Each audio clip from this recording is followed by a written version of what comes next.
నమస్తే. ఇప్పుడు మీరు చూడబోతున్న వీడియో ఖచ్చితంగా మీకు ఉపయోగపడుతుంది, నచ్చుతుంది కూడా. మరి మీకు నచ్చిన విషయం నాకు తెలియాలి అంటే ఈ వీడియోని మీరు లైక్ చేయాలి, షేర్ చేయాలి, అలాగే మన ఛానల్‌ని సబ్స్క్రైబ్ చేయాలి. మీ సపోర్ట్‌ని నాకు అందిస్తారు కదా! ఓకే. ఇప్పుడు వీడియోని స్టార్ట్ చేద్దాం. నమస్తే. Welcome to our channel. నేను కుప్పా పద్మిని. ప్రస్తుతం మనతో పాటు ప్రముఖ ఆధ్యాత్మికవేత్త, నారీసేన ఫౌండర్, దత్త ఉపాసకురాలు శ్రీమతి లతా దత్త గారు మనతో పాటు ఉన్నారు. మాట్లాడదాం. నమస్తే అక్క. జై గురుదత్తారా. శ్రీ గురుదత్త అక్క. అక్క, ఈ నెల అంటే ఫెబ్ 19th 2021 మనం అత్యద్భుతంగా కొల్హాపూర్ యాత్రకి మీరు సంకల్పించుకున్నారు, చేయబోతున్నాం ఆ యాత్ర. ఒక్కసారి ఆ యాత్ర డీటెయిల్స్ ఒకసారి చెప్పండి అక్క. అసలు ఎందుకు సంకల్పించుకున్నాం అంటే, ముందుగా ముఖ్యంగా మాఘమాసం అంటే నదీ స్నానాలకి చాలా ప్రత్యేకమైన మాసం. అంటే సర్వ పాపాలు కూడా పటాపంచలయ్యేది నదీ స్నానం ద్వారా. మనం వెళ్తున్నది పంచగంగలు ఉండే చోటకి. పంచగంగలు ముఖ్యంగా అమ్మవారు మహాలక్ష్మి అమ్మవారు అష్టాదశ శక్తి పీఠాల్లో ఒకరైన కొల్హాపూర్ మహాలక్ష్మి అమ్మవారు.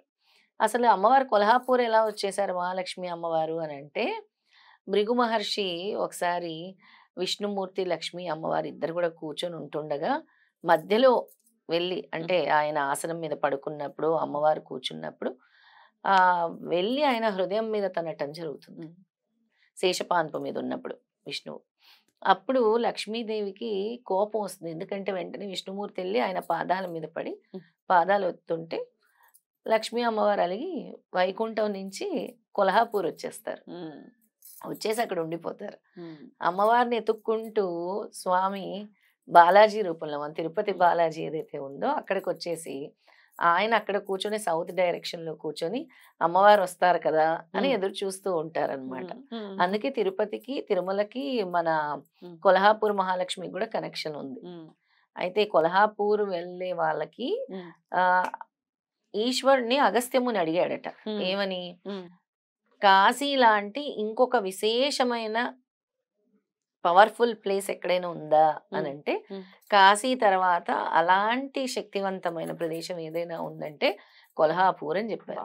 ఎందుకంటే అక్కడ మనకి పంచగంగలు కలుస్తున్నాయి, అమ్మవారు ఉన్నారు, అక్కడ ఈశ్వరుడు ఆలయం కూడా ఉంది. అంటే దాన్ని ప్రసిద్ధిలోకి తీసుకురాలేదు, ఈశ్వరుడు ఆలయం ఉంది, దత్త మందిరం ఉంది, ఇవన్నీ కలబోసింది. అంటే ఆ పరివారం ఈ పరివారం ఇద్దరు కూడా ఉన్నారు, పార్వతీ పరమేశ్వర్లు కూడా ఉన్నారు, విష్ణువు లక్ష్మీదేవి కూడా ఉండే చోటు కూడా అని చెప్పబడుతుంది అనమాట దాన్ని. అందుకని కాశీ తర్వాత అంత మహిమాన్వితమైన ప్రదేశం ఏదైనా ఉందంటే కొల్హాపూర్ అని ఈశ్వరుడు అగస్త్యముని అడిగినప్పుడు చెప్పటం జరుగుతుంది అనమాట.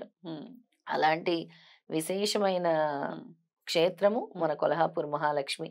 దానికి వెళ్తున్నాము అని అంటే అమ్మ పిలుపు ఉండాలి. ఖచ్చితంగా ఖచ్చితంగా అమ్మ పిలుపు ఉండాలి. అంటే దీర్ఘకాలికంగా ఎవరికైతే ఈ ఆర్థిక సమస్యలు ఉంటాయో ఒక్కసారి అమ్మవారిని చూసిన తర్వాత అసలు ఇంకా చాలు అని అనిపిస్తుంది. అమ్మవారే మనల్ని నడిపిస్తుంది అనమాట. అంటే ఏదైనా కూడా పద్మిని వెంటనే వెంటనే అని అనుకోకూడదు, ఓపికతో ఎదురు చూడాలి. అప్పుడు తప్పకుండా అమ్మ దయ కలుగుతుంది. అలాగే ఈశ్వరుడు దయ, అలాగే విష్ణువు దయ, దత్తుడు దయ, అందరి దయ కూడా ఎంత ఓపిక ఉందా అని పరీక్షిస్తారు వాళ్ళు. ఆ ఓపికతో నువ్వు చేస్తూ ఉంటే ఆ ఒక్క రోజు వస్తుంది, ఆ రోజు నుంచి నీ కష్టాలన్నీ తీరిపోతాయి. అదే చెప్తాను అందరికి. అంటే ఈలోగా తీరాలంటే నువ్వు క్షేత్ర దర్శనాలు చేయాలి, పూజలు చేయాలి, సాధన చేయాలి, చేయకుంటే ఏది జరగదు. రైట్. అయితే 19వ తారీఖు మనం బయలుదేరుతున్నాం. ఇక్కడ హైదరాబాద్ నుంచి బయలుదేరుతున్నాము. ఎక్కడి నుంచి అంటే హైదరాబాద్ పరిసర ప్రాంతాల నుంచి కావచ్చు, ఎక్కడి నుంచి అయినా కూడా ముందు హైదరాబాద్ లోనే మనం జాయిన్ అయ్యి ఇక్కడి నుంచే వెళ్తాం. ఇక్కడి నుంచే వెళ్తాం. హైదరాబాద్ ఎప్పుడు కూడా మనం శ్రీనగర్ కాలనీ నుంచి వెళ్తాం. అక్కడి నుంచి బయలుదేరుతాం. 19వ తారీఖు 20వ తారీఖు అక్కడ ఉంటాం. 20వ తారీఖు నైట్ స్టే చేస్తాం. మళ్ళీ 21వ తారీఖు బయలుదేరి అర్ధరాత్రి వరకు ఇక్కడికి వచ్చేసేలాగా చూస్తాం. 22 ఎట్టి పరిస్థితుల్లో 22 కల్లా ఇక్కడ ఉండేలాగా మనం వచ్చేస్తాం. అద్భుతం అక్క. అయితే మొన్న ఒక ఆవిడ ఫోన్ చేశారు. ఫోన్ చేసి మీరు చెప్తున్నారు కదా ఫ్రీగా తీసుకెళ్తారా అని అన్నారు. ఫ్రీగా కాదమ్మా, దానికి అయ్యేటటువంటి ఛార్జెస్ ఉంటాయి, అవి పే చేయాల్సి ఉంటాయి. అవి ఇచ్చేటట్టయితే మీరెందుకు తీసుకెళ్ళటం అంటూ చాలా హార్ష్గా మాట్లాడింది ఆవిడ. అంతా ఇంత హార్ష్గా కాదు, మీరు తీసుకెళ్ళండి, మీతో పాటు మేము వస్తాము. అవును, అంతే. ఫ్రీగా మీరు వెళ్దాం, ఆవిడ తీసుకెళ్తే పోనీ మనం వెళ్దాం, ప్రశాంతంగా వెళ్దాం, ఏముంది. ఇప్పుడు మనం ఒక దారి చూపిస్తున్నాం. అంటే ప్రత్యేకంగా వెళ్ళాలనుకునే వాళ్ళు వెళ్ళొచ్చు. ఉమ్, వాళ్ళ విధంలో ట్రైన్లు, ఉమ్, బస్సులు ఉమ్. ఎలా కావాలంటే అలా వెళ్ళొచ్చు. మన మనం అందరం చూపించే యా విధానం కలిసికట్టుగా అందరం కలిసి వెళ్ళటము, అక్కడ ప్రత్యేకంగా ఉండేటటువంటి దత్తాత్రేయుని దర్శనం చేసుకోవటము, అక్కడ అమ్మవారి దర్శనం ప్రత్యేకమైన చేసుకోవటం. అభిషేకాలు, పూజలు ఇవి ప్రత్యేకంగా జరుగుతాయి. అవును. ప్రతిసారి కూడా మీరు దగ్గరుండి చేయిస్తూ ఉంటారు. అరుణాచలం ఏంటి, ఉమ్, గానగాపురం ఏంటి, పిఠాపురం ఏంటి, కురవపురం ఏంటి అన్నీ కూడా ఉమ్. దగ్గరుండే మనం దర్శనాలు చేపిస్తూ ఉంటాం. చేయిస్తున్నాము. రకరకాల అన్ని క్రతువులన్నీ కూడా ఉంటాయి. రకరకాల ఉంటాయి. ప్రోగ్రామింగ్ ఉంటుంది.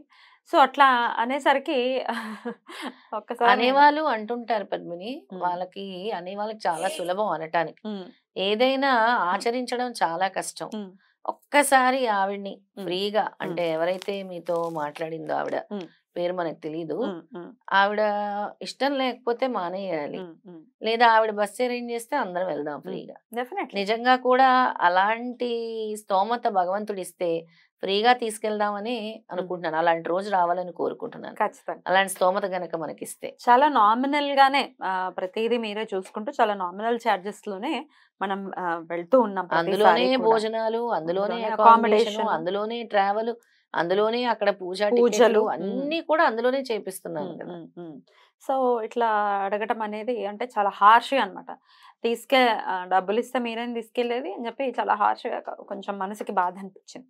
హ్మ్. ఇదేంటి ఇట్లా అంటే ఇంత ఇంత హార్ష్గా కూడా మాట్లాడచ్చా అని అనిపించింది. అంటే వాళ్ళకి ఏమీ లేదు చూస్తున్నారు. ఉమ్, నోటికి ఎంతొస్తే అంత. ఉమ్, ఉమ్, అనటం చాలా సులభం. ఉమ్, ఉమ్, అనేస్తారు ఒక మాట. ఉమ్. వాళ్ళని అనే రోజు వస్తే వాళ్ళకి తెలుస్తుంది ఆ బాధ.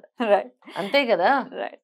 ఇప్పుడు మనం ఇక్కడ నుంచి స్టార్ట్ అయిన దగ్గర నుంచి మొత్తం సరే ఆ విషయాన్ని పక్కన పెట్టేస్తే ఇక ఇప్పుడు స్టార్ట్ అయిన దగ్గర నుంచి అకామిడేషన్ కానీ, ఫుడ్ కానీ, ట్రావెల్ అన్ని మీరే చూసుకుంటారు కదా అన్నీ అక్క? మనమే. ఉమ్, ఫుడ్, అకామిడేషన్, ఉమ్, ట్రావెల్ ఉమ్, వెళ్ళి వచ్చే వరకు ఉమ్. మనం చూసుకుంటాం. అక్కడ మనకి ప్రత్యేకించి దత్తుడి దర్శనం ఏంటక్క ఎక్కడ దత్తుడిది చేయిస్తారు? నరసోబావాడిలో ఉమ్, దర్శనం. ఉమ్, కొల్హాపూర్‌లో కూడా దత్త భిక్ష మందిరం ఉంది ఉమ్, ప్రత్యేకంగా. ఉమ్, ప్రతిరోజు మధ్యాహ్నం 12 గంటలకి స్వామి భిక్ష స్వీకరించడానికి వస్తారు.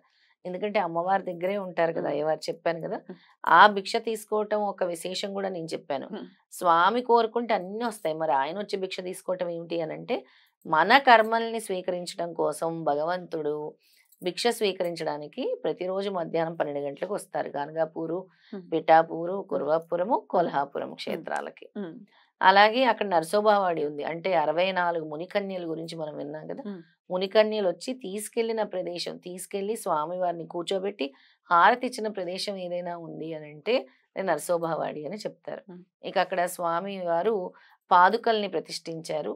అక్కడ 12 సంవత్సరాలు ఉన్నారు స్వామి నరసోబావాడిలో. ఉమ్, పంచగంగల దగ్గరే ఉండాలనుకున్నారు. ఉమ్, అక్కడే ఆయన ఉమ్, అంతా కూడా ధ్యానం చేశారు. ఉమ్, అలాంటి అద్భుతమైన దత్తక్షేత్రము, పైగా అమ్మవారిది ఉమ్, 2 కూడా చూసుకొని రావచ్చు ఒకటేసారి. కొల్హాపూరు, నరసోబావాడి. ఉమ్, చాలా మంది కూడా గతంలో నన్ను నరసోబావాడి వేయండమ్మా వస్తాము అని అడగటం జరిగింది. ఉమ్, ఉమ్. ఇలాంటి దాన్ని సద్వినియోగం చేసుకొని అందున వస్తే మాఘమాసంలో మాఘమాసంలో ఖచ్చితంగా అందరూ సద్వినియోగం చేసుకోవాలని తెలియజేసి మరి యాత్రకి రాదలుచుకున్న వాళ్ళు కింద స్క్రోల్ అవుతున్న నెంబర్ కి కాల్ చేసి రిజిస్టర్ చేసుకోవాల్సి ఉంటుంది. రైట్ అక్క, thank you so very much అక్క. నమస్తే. జై గురుదత్త. శ్రీ గురుదత్త.